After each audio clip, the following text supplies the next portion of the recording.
অবিলম্বে ট্রাইব্যুনালের কাজ দ্রুত সম্পন্ন করে বৈধ নাগরিকদের নাম ভোটার তালিকায় নথিভুক্ত করা, কোনো অবস্থাতেই স্মার্ট মিটার না বসানো, অভিন্ন দেওয়ানি বিধি, গুন্ডা দমন আইন প্রত্যাহার, হলদিবাড়ি হাসপাতালে অতি দ্রুত পোস্টমর্টেমের ব্যবস্থা করা, হলদিবাড়িতে টেস্ট জেনারেল হাসপাতাল অবিলম্বে চালু করা সহ বিভিন্ন দাবিকে সামনে রেখে এদিন কনভেনশনের পাশাপাশি হলদিবাড়ি শহরে হয় মিছিল। এই দুই কর্মসূচিতে সাধারণ মানুষের উপস্থিতি ছিল চোখে পড়ার মতো। কনভেনশনের মূল বক্তা দীপশিতা ধর ছাড়াও বক্তব্য রাখেন সিপিআইএম জেলার সম্পাদক অনন্ত রায়, পার্টি নেতার বিভাস ঘোষ, উপস্থিত ছিলেন সিপিআইএম নেতা বিপিন শীল, মকসেদুল ইসলাম প্রমুখ। কনভেনশন পরিচালনা করেন তাপস বাগচি।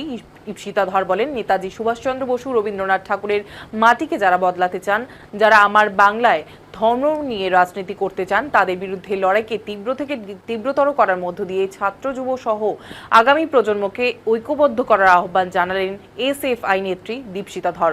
মঙ্গলবার কোচবিহার জেলার হলদিবাড়ি রবীন্দ্র ভবনে সিপিআইএম হলদিবাড়ি এরিয়ার কমিটির গণকনভেনশনের বক্তব্য রাখতে গিয়ে এই আহ্বান জানান তিনি। এই দিন দীপশিতা ধর বলেন, ছাত্র যুবদের সুন্দর ভবিষ্যৎ গড়ে তুলতে লাগাতার আন্দোলন চালিয়ে যাচ্ছে লাল ঝান্ডা।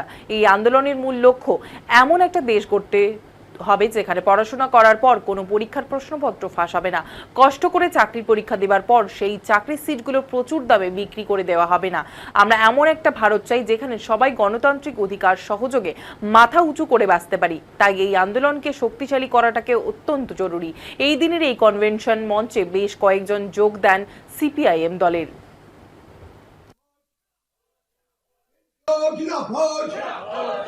भारतीय कम्युनिस्ट पार्टी मार्क्सवादी जिंदाबाद, भारतीय कम्युनिस्ट पार्टी मार्क्सवादी जिंदाबाद।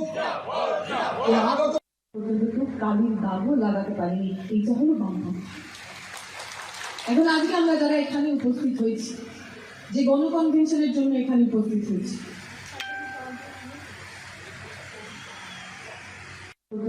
কালির দাগও লাগাতে পারিনি, এইটা হলো বাংলা। এখন আজকে আমরা যারা এখানে উপস্থিত, গুরুত্বপূর্ণ নির্বাচন হচ্ছে, মানে ভারতে এমন নির্বাচন হয়নি। নির্বাচনের আগে ইলেকশন কমিশন বললো এসআইআর করবেন। এসআইআর করে প্রথমে অনেক মানুষের নাম বাদ দেওয়া হলো। প্রথমে যে মানুষের নাম বাদ গিয়েছিল তাতে আমার নামও ছিল। ইশতেহার বিজেপি ঘোষণা করেছিলেন আমাদের জন্য অন্নপূর্ণা যোজনা 3000 টাকা পাবেন।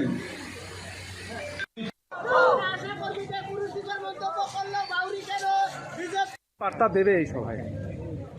বার্তা তো সাম্প্রদায়িকতার বিরুদ্ধে, বার্তা এই নেতাজি সুভাষচন্দ্র বসুর মাটিতে, রবীন্দ্রনাথ ঠাকুরের মাটিতে যারা আমার বাংলাকে বদলাতে চায়, যারা আমার বাংলায় ধর্ম নিয়ে জাতি নিয়ে রাজনীতি করতে চায়, তাদের বিরুদ্ধে।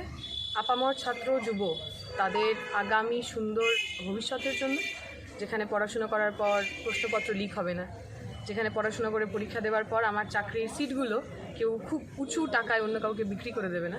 আমরা এমন একটা বাংলা চাই, এমন একটা ভারত চাই, যে ভারতে আমরা সবাই আমাদের গণতান্ত্রিক অধিকার সহযোগে মাথা উঁচু করে বাঁচতে পারি। বার্তা